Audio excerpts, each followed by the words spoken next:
અમે કાંઈ ડિસ્કનેક્શન કરવા ગયા હતા, જેનું લાઇટ બિલ બાકી હોય ને એનું લાઇટ બિલ ઉઘરાવવાનું એને કહેવાનું ભરવાનું. તમે કઈ જગ્યાએ ગયા હતા અને કોણ કોણ ગયા હતા? હું અને મારા ભેગો મારા સાથીદાર હતો બચ્ચુ સોલંકી.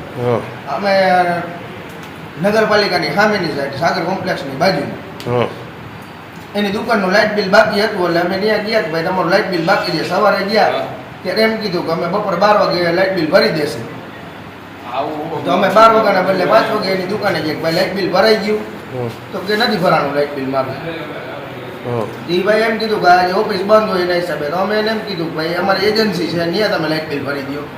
તો કે નહીં, મારા ગૂગલ પેથી કે હું પેમેન્ટ કરી દઉં છું, તમે ત્યાં દુકાને રહ્યો. તો અમે એની દુકાને હતા ત્યાં અને એ ભાઈ આવી અને કીધું કે અહીંયા આવો હોય કે ગૂગલ પે મને કયો કઈ રીતના કરવું એમ કરીને દુકાનનો શટર બંધ કરીને સોડા બાટલીથી મીંડા મારવા. કેટલા જણા હતા? 3 જણ.